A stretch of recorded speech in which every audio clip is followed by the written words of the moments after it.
네, 안녕하세요. 당근대장입니다. 네, 3일차네요. 네. 처음 접하는 길, 집에 가는 길에 대한 시간이 지남에 따라 익숙한 것, 이것들을 우리는 정의하고 데이터를 통해서 예측까지 가는 프로세스를 오늘 좀 얘기해 보려고 해요. 집에 가는 길을 한번 설명을 해 볼게요. 데이터적 사고로 해서 설명을 했을 때 어떤 과정이 있는지 같이 보도록 하겠습니다. 자, AI 시스템의 구성 요소와 작동 과정과 우리가 오프라인에서 직장에서 집까지 가는 거리에 대한 부분들이 거의 동일합니다. 첫 번째, 행동을 합니다. 직장에서 집까지 가는 행동을 하죠. 여기서는 시간과 힘이라는 부분들이 생겨납니다. 이것을 우리는 데이터라고 하죠. 이것들이 축적되고요. 순간순간 찰나들이 축적이 되는 거죠. 자, 행동에는 이름이 있습니다. 라벨과 속성이라는 부분이 있어요. 가령 예를 들면 우리는 버스를 타거나 지하철을 타거나 또는 걷거나 자전거를 타거나 또는 이런 행동에 대한 부분들이 있고 어디역부터 어디역까지 이런 부분들의 라벨들을 정하게 됩니다. 이것을 픽처라고 합니다. 세 번째는 나의 상태가 정의가 돼야 되겠죠. 내가 집까지 가는데 피곤합니다. 피곤하면 어떤 라벨을 어떤 속성을 선택할까요? 피곤하면 택시를 타고 가겠죠. 하지만 평상시에는 저는 경제적인 부분들과 교통이 막히는 걸 별로 좋아하지 않아서 지하철을 타고 갑니다. 이런 것들을 나의 상태에 따라서 정의가 되죠. 이것을 퍼소나라고 합니다. 자, 이름 간의 거리가 있어요. 즉, 벡터, 유사도가 있죠. 지금 제가 피곤함과 피곤하지 않음, 그리고 경제적인 부분과 경제적이지 않음에 대한 부분들의 벡터와 유사도에 따라서 가장 최적의 수단이라는 것들을 선택하게 되겠죠.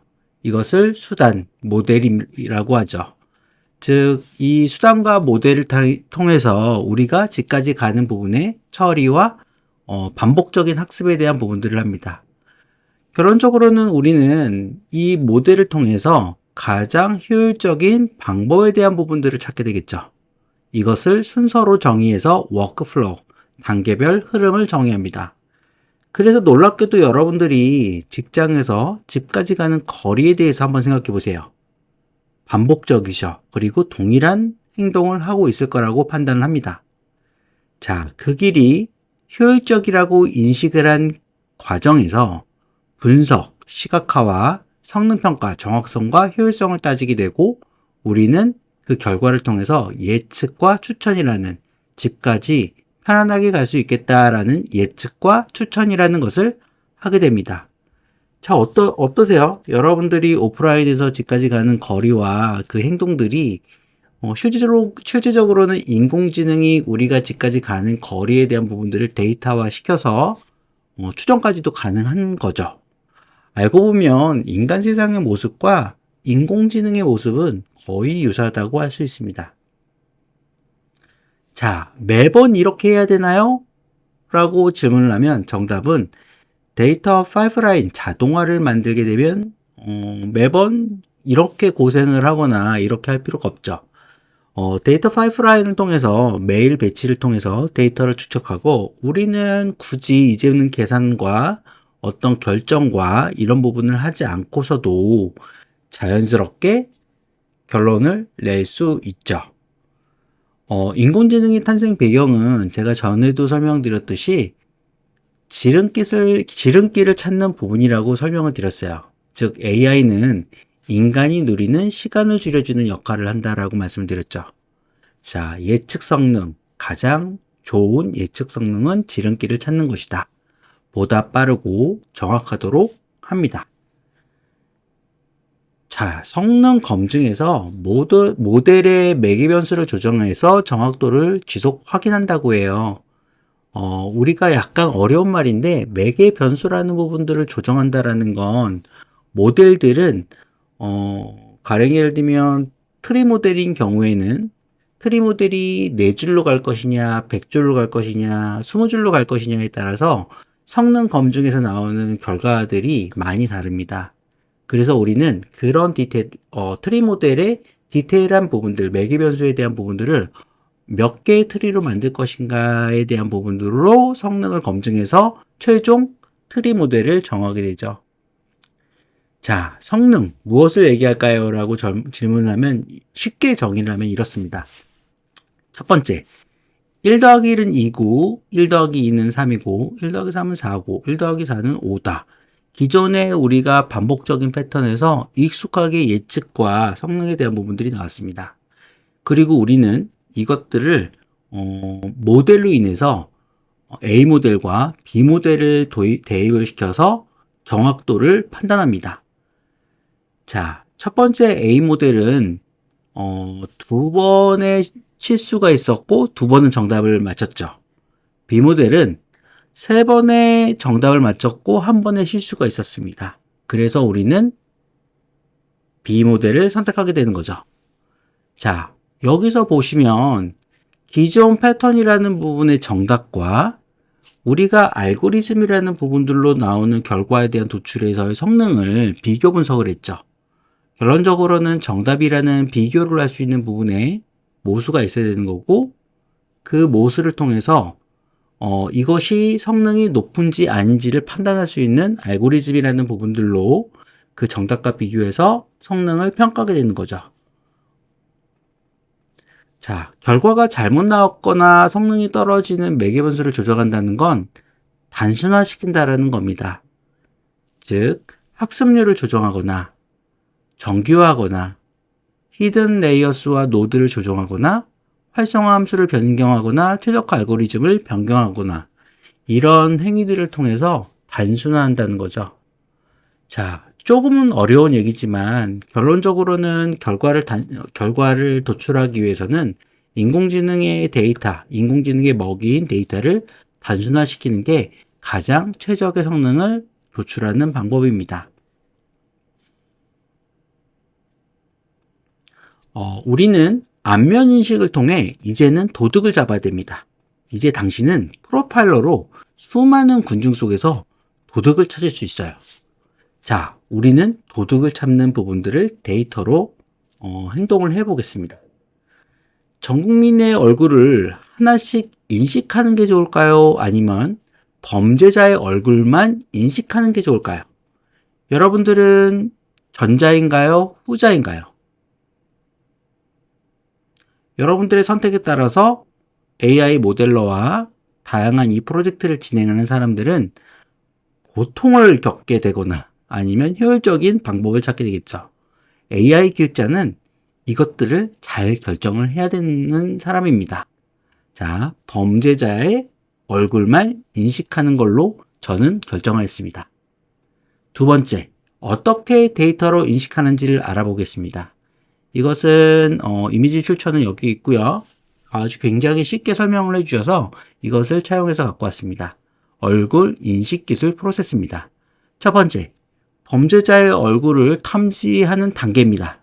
전체 이미지 중 사람의 얼굴에 해당하는 영역을 찾아내고 잘라냅니다. 그리고 얼굴을 전처리합니다. 즉, 위치, 크기, 각도 등을 조정해서 여러 가지의 변이 요소들을 그리고 전처리 단계를 거쳐서 특징을 잡아내죠.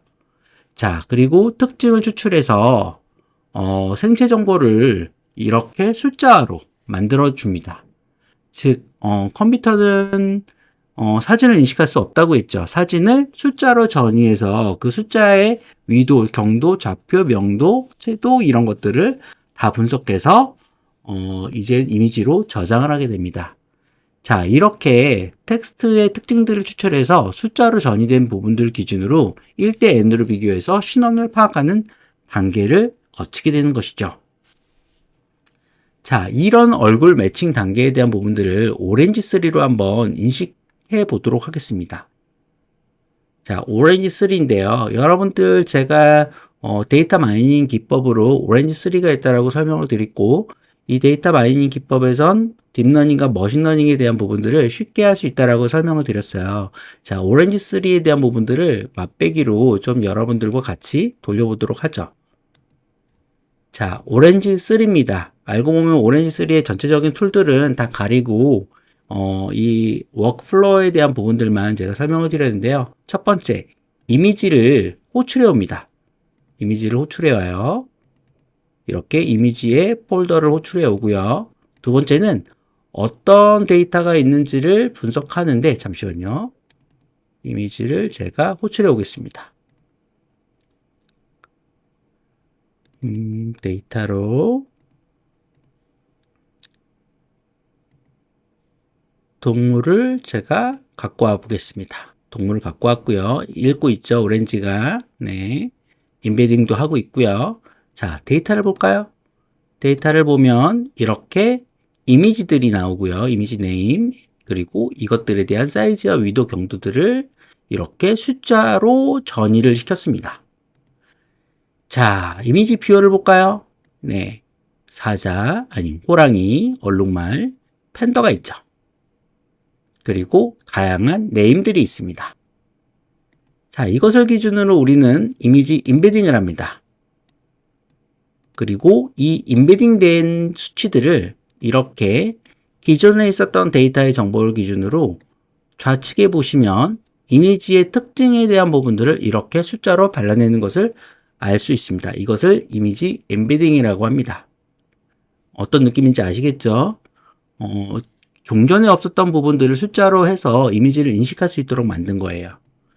자, 그리고 디스턴스를 통해서 코사인 분석을 합니다. 코사인 분석을 해서 이렇게 이미지들을 분류할 수 있죠. 그리고 최종적으로는 이미지가 이렇게 호랑이와 얼룩말과 팬더로 네임을 보시면 1, 2, 3으로 이렇게 분류가 되는 거죠. 특징을 잡아내서요.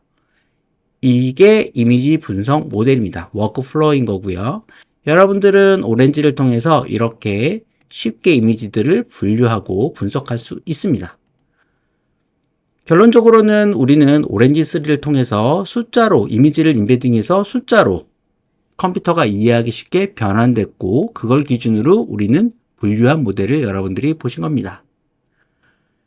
컴퓨터는 숫자가 공용 언어입니다. 즉 안녕, 헬로우 여러 가지 것들의 이런 인사말들이 전 세계적으로는 다양한 안녕이라는 부분이 있지만 각각의 특성을 발라내서 숫자로 전이해서 다 전 세계의 공용어가 되는 것이죠. 그래서 우리가 가장 많이 쓰는 그런 여러 가지의 언어들이 쉽게 번역된다라는 건 각각의 언어들을 통일화시켜서 숫자로 변형이 되었기 때문에 아마도 예상에는 글라스나 또는 메타글라스나 또는 스마트폰에도 지금도 나와 있죠. 자동 번역 시스템, 실시간 자동 번역 시스템도 인베딩 모델로 나와 있기 때문에 전 세계가 이제는 공용 언어로 쉽게 모든 정보들이 접근성이 되게 높아지지 않을까라고 생각을 합니다. 자, 우리가 아는 소통 언어가 다차원 언어라는 걸로 여러분들이 이해하시면 돼요. 이거는 전에도 제가 설명드렸는데 우리는 1차원, 2차원, 3차원에 대한 부분들이 시각화는 되지만 4차원이라는 부분들은 여러분들이 이해하기는 어렵고 시각화도 되지 않았던 언어입니다. 하지만 컴퓨터는 이렇게 3차원과 4차원을 구분해서 5차원, 6차원도 숫자로는 정의될 수 있겠죠. 즉 우리가 상상하는 모든 부분들은 이렇게 숫자로 전이돼서 소통이 가능하고 얘기가 가능합니다. 글, 이미지, 영상, 음성, 감성, 우리가 표현하는 모든 것은 컴퓨터로, 숫자로 얘기를 합니다. 자, 오렌지3를 좀 해석해 볼게요. 우리는 우리가 앞서서 정의했던 도둑이라는 사람의 이미지를, 얼굴 이미지를 분석합니다. 그리고 행동을 하죠. 우리가 저때까지 그 집까지 가는 길도 행동 모델로 했었죠. 한번 그대로 설명을 해볼게요. 행동을 하고 데이터를 축적시키고, 행동에는 이름이 있어서 라벨링을 시키고, 두 번째는 나의 상태가 정의돼야 되니까 퍼소나라는 부분들로 정의가 됐고, 이름과의 거리가 있다. 벡터 유사도를 기준으로 우리가 인베딩을 시켰습니다. 그리고 수단이라는 게 있는데 이건 모델, 처리 학습을 통해서 수단이라는 걸 집어넣고요. 그 다음 순서, 워크플로우, 이 전체를 워크플로우라고 하죠. 자, 그리고 그 길이 효율적이라고 인지하는 부분들, 즉 우리가 디스턴스 맵이나 이런 것들로 우리가 시각화와 분석 모델을 통해서 성능과 정확성의 효율성들을 분석할 수 있고요. 결론적으로는 예측과 축적, 도둑을 잡았습니다.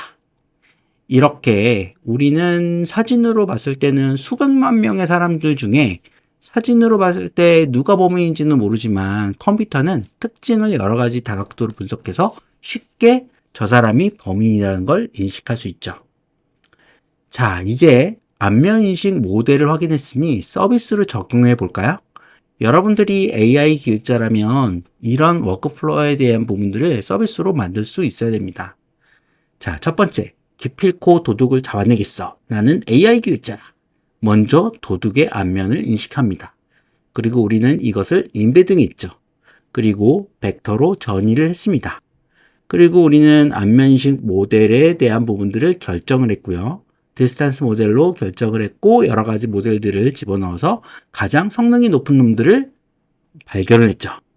그리고 우리는 이제 UX를 설계합니다. 카메라의 표시 모델에 대한 UX를 설계해서 도둑은 레드로 라인을 감싸면 될 것 같아. 그리고 평소에 다른 사람들은 굳이 그렇게 레드로 감싸지 않고 초록으로 해도 될 것 같아. 그래서 안면 인식 모델을 우리는 UX를 설계하죠. 그리고 이것을 통해서 시중에 베타 테스트를 통해서 성능 평가, POC를 통해서 성능 평가와 미세 조정을 합니다. 미세 조정은 여러분들 설명드렸죠. 여러 가지 모델들을 기준으로 다양한 미세 조정 방법을 통해서 성능의 높음을 추진하는 것이 미세 조정 방법입니다. 그리고 결론적으로 우리는 납품을 실무에 적용을 하는 것이죠. 자, 제가 설명드렸던 부분에서 여러분들 제가 UI, UX를 그렸나요? 알고 보면 데이터의 워크플로우를 저희가 설계를 했죠.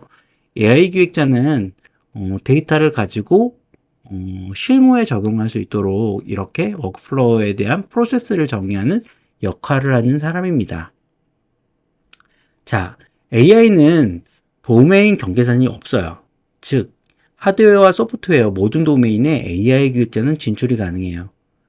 즉, 필립스나 이런 칫솔을 기준으로도 제가 설명을 드리면, 자, 좌측에 칫솔질을 하는 사람과 우측에 칫솔질을 하는 사람의 이 중력과 위치에 대한 값들을 데이터로 전환을 하고 좌측 칫솔의 습관과 우측 칫솔의 습관에서 이것들을 데이터로 해서 스마트폰 모바일로 좌측의 칫솔질 습관은 한 70%고 우측의 칫솔질 습관은 30%라고 결정을 한다면 필립스에서는 그런 서비스를 통해서 엄마들에게 아이의 칫솔 습관에 대한 부분들을 브리핑해 줄 수 있겠죠.